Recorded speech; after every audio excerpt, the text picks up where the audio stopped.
Oke, nah ini ada komponen di dalam merancang strategi merek global. Ya, jadi ada komponen-komponen merancang strategi merek global. Yang pertama itu target konsumen atau audience. Nah, ketika mau merancang strategi merek global itu seperti apa, tentukan dulu target konsumen atau audiensnya. Targetnya siapa nih? Oh, konsumen di negara mana? Atau dia konsumen di segmen apa? Kan target konsumen itu kita bisa dapat setelah melakukan yang namanya segmentasi ya. Ini udah kita pelajari kan di materi sebelumnya ya. Jadi ada segmentasi, targeting, positioning. Nah, positioning itu sebenarnya merek ini gitu. Jadi merek ini yang harus dipositioningkan. Jadi ditanam di benaknya konsumen gitu ya. Nah, makanya di sini pertama kali di dalam merancang strategi merek global ini komponen yang pertama itu adalah target konsumennya. Ya, siapa? Jadi harus tahu konsumennya tuh siapa atau audiensnya itu siapa. Apakah anak muda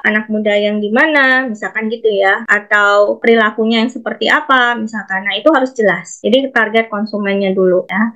Setelah itu ada yang namanya brand promise. Itu juga harus ada ya, komponen ini harus ada di dalam perusahaan itu merancang strategi merek globalnya gitu. Brand promise ini apa? Brand promise ini adalah janji. Apa janji-janji yang dibuat oleh brand, oleh merek itu kepada pelanggannya sehingga merek ini bisa menumbuhkan atau menciptakan, memunculkan rasa emosional, ada emosinya terbangun gitu ya, menyentuh lah gitu ya, boleh dikatakan antara konsumen dengan merek tersebut. Jadi bisa engage gitu, bisa nyambung, bisa klik gitu ya. Nah, itu disebut dengan brand promise. Selain itu, di dalam perancangan strategi merek global ini juga ada komponen yang harus diperhatikan, yaitu visi dan misi brand. Nah, visi misi ini bukan cuma perusahaan yang punya visi misi. Ternyata brand juga harus ada visi dan misinya. Ya, visi dan misi brand ini adalah cita-cita dari merek itu. Makanya bisa kita lihat di sini ya bahwa yang punya cita-cita itu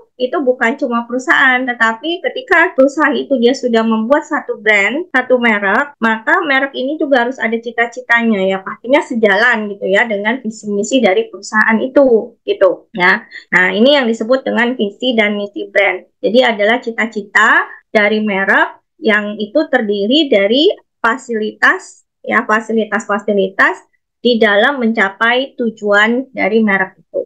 Tujuannya apa? Tujuannya adalah ya tadi untuk memperkuat produk di pasar gitu ya, seperti itu ya.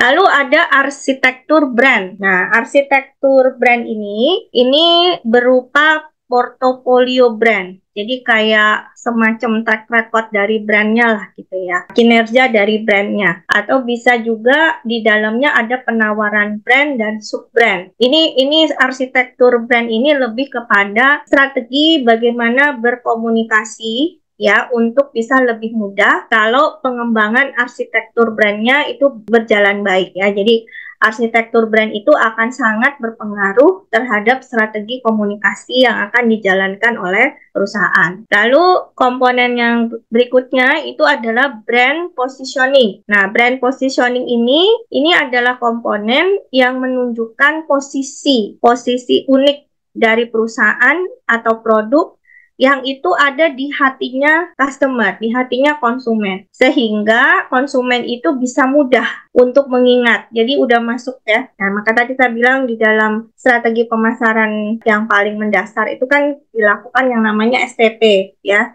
Strategi targeting segmentasi, targeting, positioning gitu.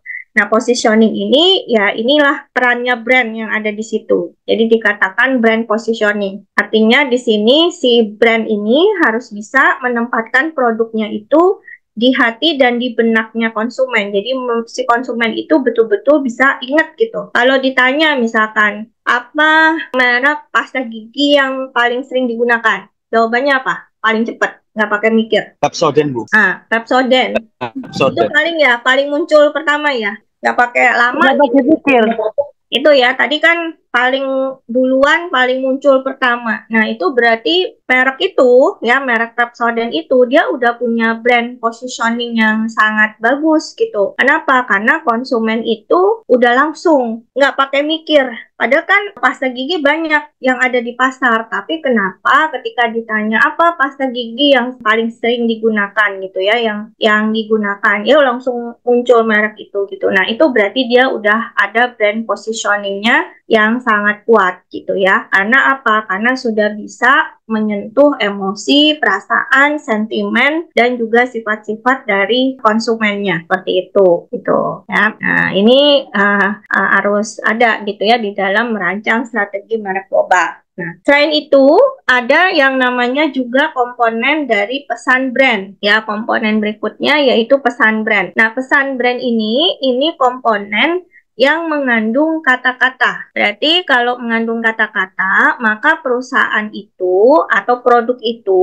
ya menyampaikan pesan kepada konsumen baik secara komunikasi verbal ataupun komunikasi non-verbalnya gitu. Jadi dilakukannya dengan cara mengeluarkan kata-kata, dengan ada kata-kata seperti tagline seperti itu gitu ya. Jadi ada komunikasi verbal tapi juga ada komunikasi nonverbalnya gitu. Nah, intinya di sini dalam pesan brand ini harus tersampaikan perbedaan antara brand perusahaan itu dengan brand dari perusahaan lain. Nah, pesan itu harus tersampaikan gitu. Kemudian komponen lainnya yaitu asosiasi merek. Nah, asosiasi merek ini fungsinya komponen ini supaya konsumen itu bisa mengenali sebuah brand dalam satu aspek. Misalnya apa? Gambar. Kayak contohnya apa yang paling sepatu olahraga. Apa yang paling diingat gambar dalam bentuk gambarnya? Yang unik, yang khas apa? Sepatu olahraga. Nike, Bu. Nah, Nike gambarnya apa? Centang gitu. Kayak centang gitu ya. Iya,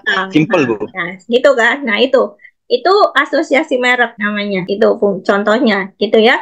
Jadi konsumen itu ketika dia ada tanda centang gitu ya, itu langsung bisa mengenali gitu. Oh, ini brandnya Nike gitu ya. Jadi misalkan ada itu di kaos misalkan gitu ya, atau di atribut-atribut yang lain gitu, di topi misalkan gitu ya, ada tanda centang gitu. Nah, itu dia langsung mengenali brandnya gitu. Oh, itu brandnya Nike gitu ya. Jadi dia berupa gambar atau bisa berupa warna atau juga simbol gitu ya. Nah, itu asosiasi merek itu dia bisa, kalau udah bisa seperti itu, dia berarti berhasil ya dengan baik sehingga si konsumen itu bisa cepat mengenali brandnya gitu ya. Kemudian kesadaran kompetitif. Nah, kesadaran kompetitif ini berfungsi sebagai acuan.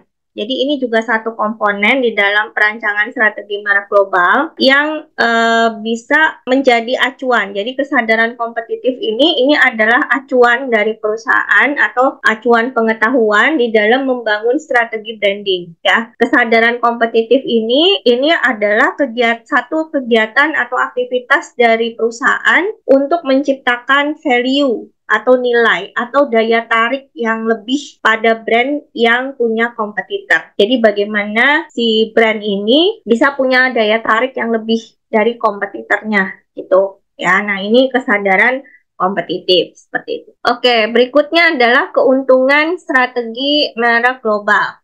Bisa tolong saya dibantu dibacakan oleh Tasya? Bisa dengar saya?